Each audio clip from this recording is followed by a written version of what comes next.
Black is Back, A Christmas Carol by Charles Dickens, and The Black Hole.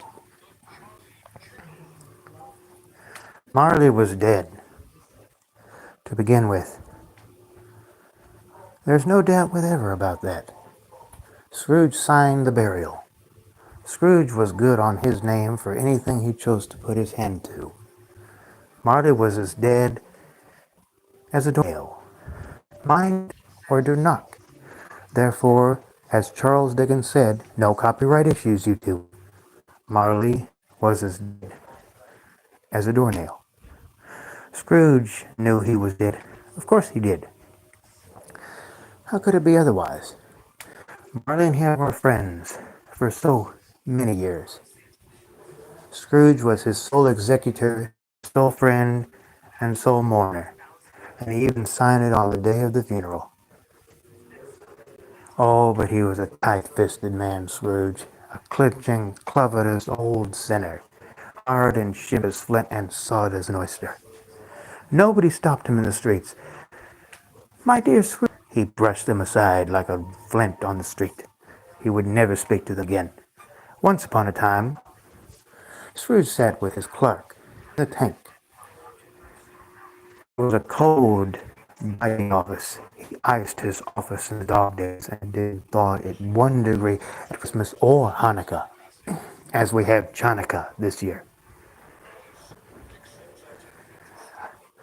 As I said in July Carol ago, nephew with great gladsome looks entered his office at night, with a smile on his face and his breath smoked before the office. A Merry Christmas, Uncle. God save you. Ah, said Scrooge. Humbug. Christmas a humbug, Uncle, said the nephew, smiling gaily. Surely you don't mean that. I do, said Scrooge.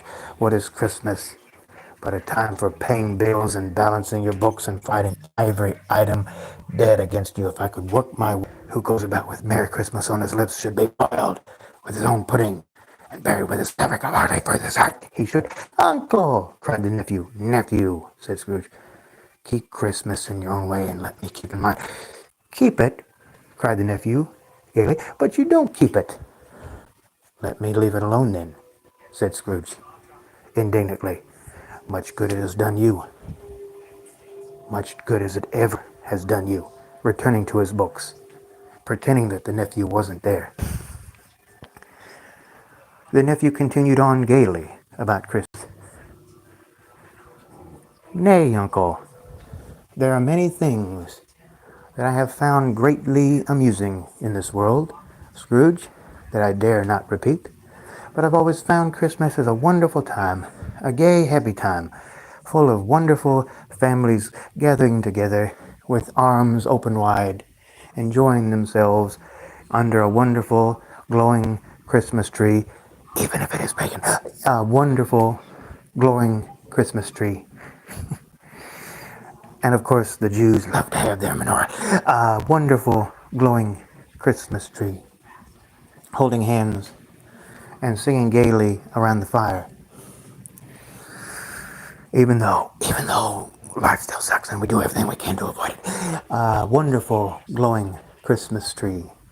And we do everything we can to make sure that we provide bounty to our fellow brother and those in need.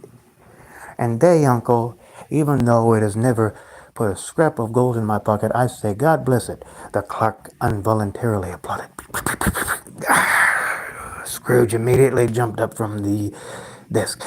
Let me hear another sound of you, and you'll get fired. Now sit back down. Uncle, you're quite a powerful speaker, sir, returned Scrooge. I wonder you don't go into Parliament. Oh, Scrooge, come dine with us tomorrow. It's Christmas Day. We love you. We've always loved you. Every year, I come back to this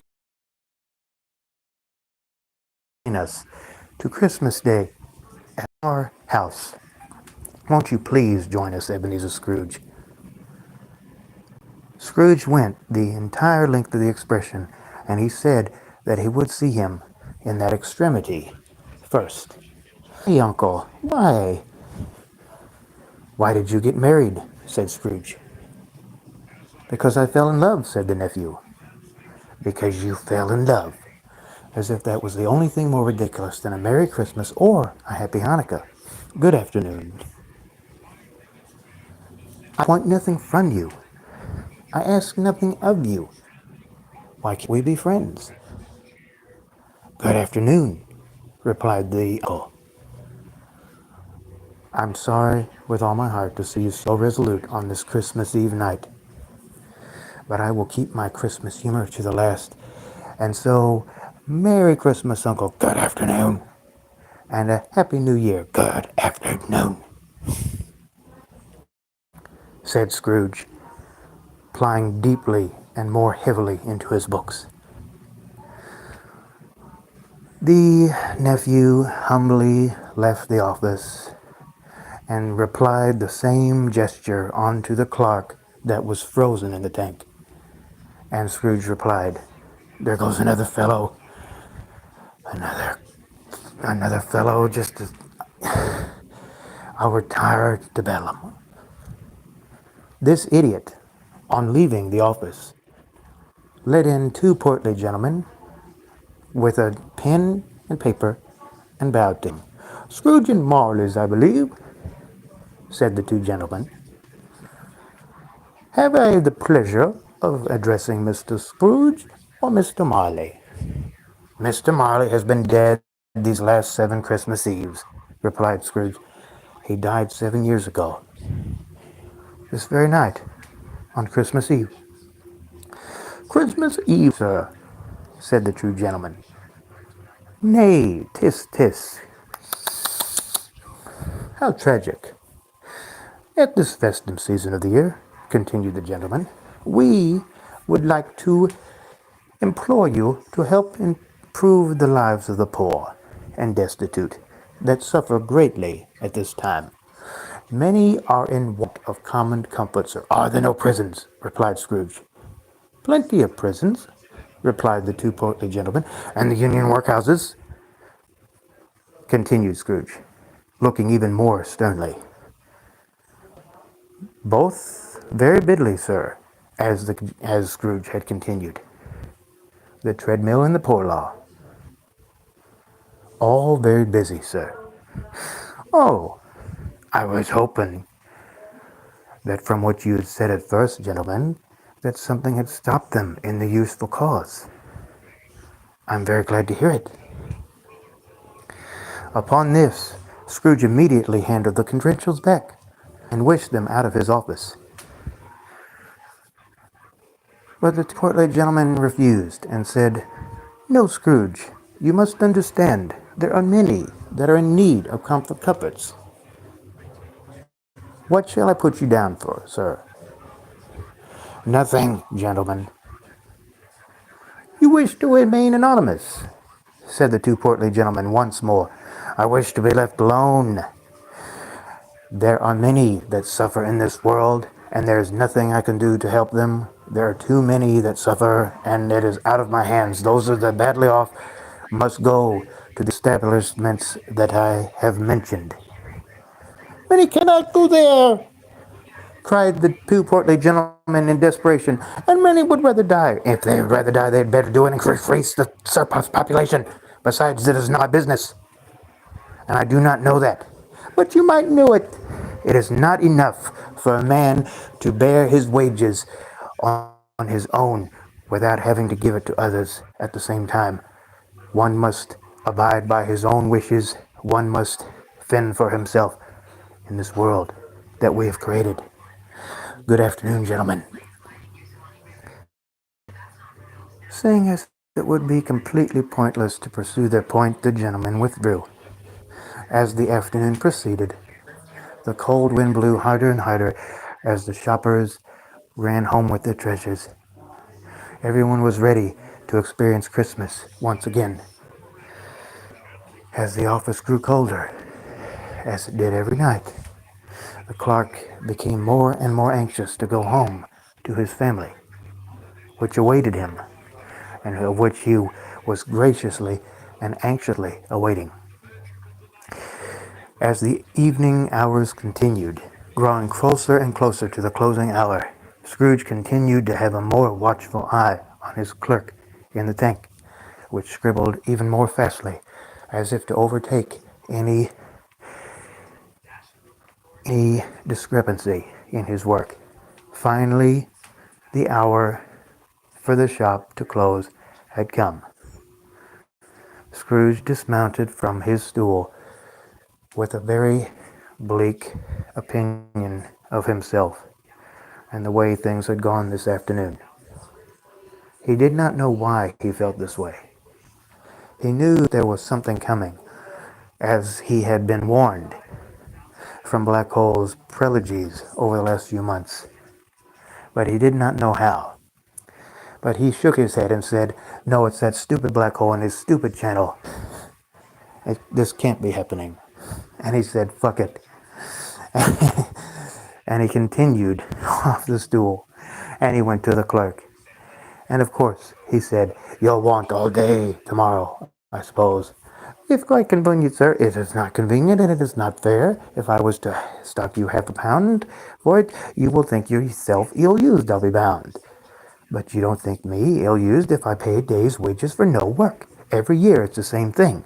I give money for nobody being at work." The clerk smiled faintly and replied, "It's just once a year, sir." Scrooge indignantly and ferociously replied, "A poor excuse for picking a man's pocket every 25 minutes," nearly striking the clerk on the waist, just as he had with the singing boy earlier that evening. "But I suppose you must have the whole day," cried Scrooge. "Be here all the earlier the next morning." The clerk promised he would, and Scrooge left with a growl. And then Clerk immediately followed out through the door and skid down a row in honor of Christmas Eve. Scrooge, after taking his evening dinner, went home to bed. He lived in an old mansion that he had lived in for years. And let it be known that Scrooge had not had any recollection on Marley ever since his mention that afternoon by the two portly gentlemen asking for his wages or donations, or should I say paper money. And let it be known, let it be explained to me by any man who can, how Scrooge saw in the door of his long apartment that he had lived in for years and years, not a knocker, but Marley's face. Marley's face. It stared at him just as Marley used to look. It had a long, dismal, ferocious, dare I say, gaze about it, as if to say that Scrooge was in terrible danger. As Scrooge looked fixedly on this phenomenon, it was a knocker again. Scrooge said "pooh-pooh," as if to say, "What a joke," and locked himself in, double locked himself into the house as far as he could, which was not his custom. He then sat down by the fireplace to take his gruel, as he did every night. He'd lived in that place for years. It was his beloved home. It was dark and quiet. He loved the dark and quiet. Scrooge liked it. Darkness was cheap, and Scrooge liked it. As he sat with his gruel on that lonely Christmas Eve night, he suddenly seemed to notice something moving on the wall, as if it resembled the face that he had seen before. And he thought he heard the sound of a locomotive running through his living room. Once again he said, "Pooh-pooh, I'm taking my gruel." And he kept quiet as much as he could. At the same time, he could not deny the fact that his imagination was playing tricks on him. And he said to himself, "This is absolute nonsense, an absolute humbug," he said.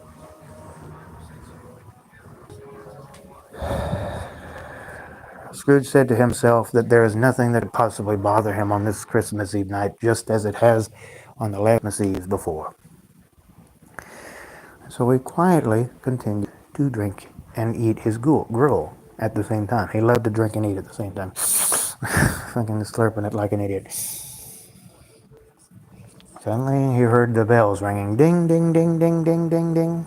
He knew his mind was playing tricks on him because he knew that bells don't ring by themselves. And he also knew that every time a bell rings, an angel gets its wings. And that can't be right. So he continued with his gruel. And then once again, ding, ding, ding, ding, ding, ding, ding, ding, ding. All of a sudden, Ebenezer Scrooge. A dark phantom entered the room. Ebenezer Scrooge, who are you? I was your partner, Jacob Marley. Can you sit down? I can. We'll do it then. The ghost did as he was told. You do not believe in me. I do not. What evidence do you have to doubt your senses? I don't know. What makes you doubt your senses? Because a little thing affects them. You might be a slight disorder of the stomach, a drop of mustard, a crumb of cheese, and fragment of undone potato. There's more of gravy than of gravy about you, whatever you are. Scrooge was not of habit of cracking jokes, which was not his custom. You see that toothpick? I do, said the phantom. You're not looking at it, but I see it. Notwithstanding. Well, said Scrooge, I have but to swallow this, and to be tormented by a goblin of phantoms, all of my own creation. It's all a humbug, I tell you, humbug. At this, the phantom gave a horrible cry. Oh, mercy! As Scrooge dropped to his knees, dreadful apparition, why do you trouble me, man of the worldly mind? Or as if to say mercy on his life, I must. But why do ghosts haunt the earth, and why do they come to me? It is required of every man that his spirit must go forth and walk amongst that spirit does not go forth in life. That spirit must go forth after death. It must go forth and witness what it cannot share, but might have shared and turned to happiness.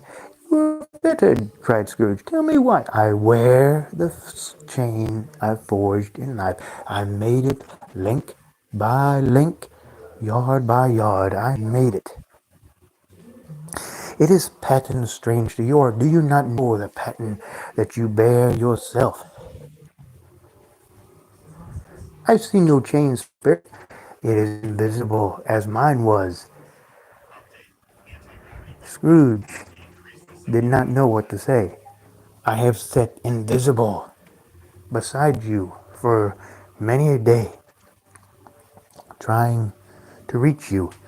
How it is that I appear before you in some form tonight, I cannot say. Spirit, speak comfort to me. I have none to give, replied the spirit. My spirit never roamed beyond our money-changing hole. Hear me.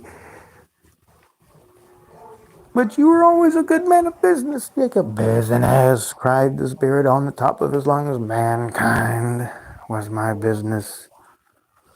The common welfare was my business. Charity, forbearance were all my business. It is at this time that I suffer most. To see the hunger I could have stopped, to see the suffering that I could have prevented.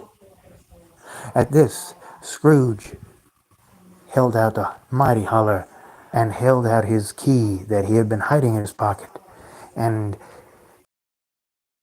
opened it and said to the policemen that were just happening to stand outside, "You stupid idiots! There's been a spirit in my room for a whole 5 minutes now. Why haven't you come to help me?" The policemen immediately come up to the room.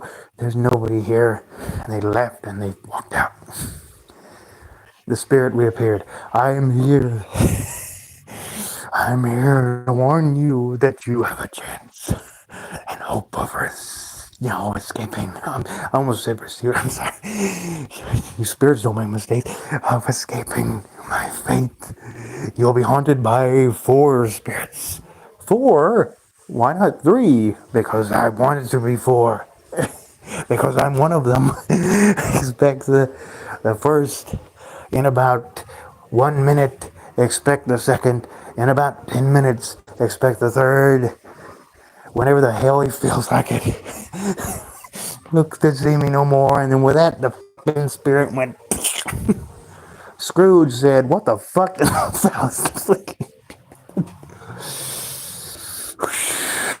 The fucking curtains fell open and the fucking second spirit whisked him out, showed him his childhood. And Scrooge said, "What the fuck? What the hell am I doing here?" And he fell back asleep. The third spirit whisked him up and said, "Look, it's Christmas." And then Scrooge said, "No, it's not." And he fucking fell asleep again. The fourth spirit whisked him up and said, "Look, you're going to die if you don't change." And Scrooge said, "Okay." And then God blesses everyone. Merry Christmas, Happy Hanukkah. Fucking, oh my God, what the fuck?